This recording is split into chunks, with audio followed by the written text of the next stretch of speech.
Think how annoyed you get when just one person honks at you. Now imagine all your neighbors driving by sitting on that horn. But an entire town? Think how annoyed you get when just one person honks at you. Now imagine all your neighbors driving by sitting on that horn 24/7. Are they tormenting one family, or did that family wear out its welcome? We want you to decide. Here's Paula Ferris. Of all the homes in Hubbard, Ohio, it might be the last one you'd expect folks to fight over. But this vacant house on East Liberty Street is the hottest property since good old Nehemiah Hubbard founded the town 200 years ago. Oh, what a fuss over a little fixer-upper. This all started in 2007 over a simple real estate deal, correct? Right. It was the property next door here.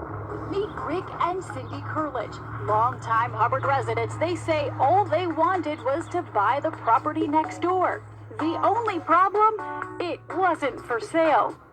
These folks, John and Marlene Clementi, had inherited half the house. The other half was tied up in court, but Rick Kurlich tried to buy it anyway, even though it had been in the Clementi family for generations. I says, well, you're not getting my land. And I said, that's not right. It's my family since 1922. How could you do that? The Clement family called me up and they told me to take my bid off the table. And if I didn't take my bid off the table, we'd be bitter enemies for life. Rick never got the house, but he says he's still paying for what he did. As the town fire chief, Clementi had lots of friends, and suddenly Rick and Cindy say it seemed like every single one of them was driving by honking the horn, and it wasn't to say hello.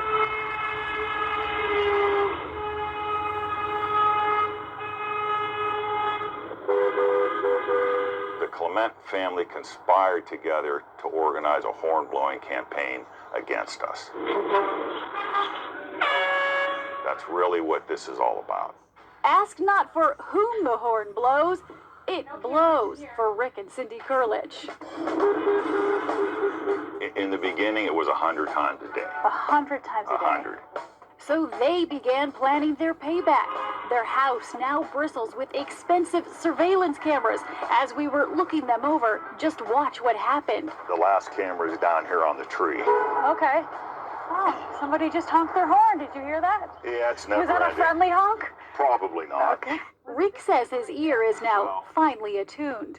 You can tell an import horn from a domestic horn. Who are these horn blowers? Not just people in the town, but people who work for the town.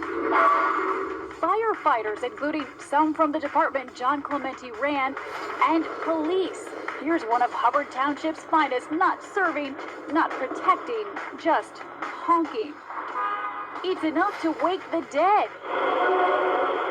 This hearse caught 10 times. And would you look at this? The horn on the bus goes, an education for Hubbard's next generation of horn blowers. Rick and Cindy renamed their dining room the evidence room. Wow. There's more in the basement. There's hundreds and hundreds of photographs and discs and stuff here. You're like a detective.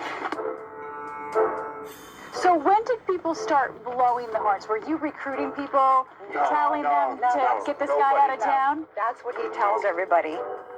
John says he can explain everything. His son's girlfriend and some of her friends would occasionally blow the horn, but he says that was just their way of saying goodbye. When they would leave the house, the girls would toot the horn just to let them know they're leaving. A little toot? Yeah, Rick says, like this car leaving the Clementi's driveway at 4 in the morning. Does the city of Hubbard have a horn-blowing epidemic? An epidemic? No. We do have a problem in one particular area. We patrolled around town with the police chief, Jim Tafe. At some point, people began blowing horns, but it became clear at another point that on occasion it was used to harass the person that lived there. Kurlich began taking horn blowers to court. He says he got orders of protection against more than a dozen people, and he didn't stop there. He started suing.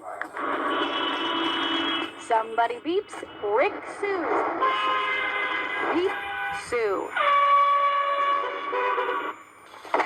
At the Trumbull County Courthouse, the legal paperwork is piling up. Rick is now suing no fewer than 40 alleged hornblowers, including the Clementis. This isn't my job, and I don't want to do this, and I'm sad that I have to. Kurlich versus everybody. It seems like the town of Hubbard is against the Kurliches, and everybody's in on it now. Why wouldn't you be against him? If you beep your horn one time, he'll take you to court. Just a regular beep. Does the city of Hubbard want the Kurliches to leave? I believe so. Do you think you've made matters worse? We don't know how else to stop it. We knew it was a long shot, but we asked both sides if they would consider mediation. We would love it for it to stop, but how do you get everybody at Hubbard to come to a meeting and say stop? Now there's a thought. Get everybody in Hubbard to come to a meeting. I don't know. Oh yeah, Rick, that's just what we're gonna do. It's the 2020 Barbecue Peace Summit. But will the warring parties or anyone else bother to show up?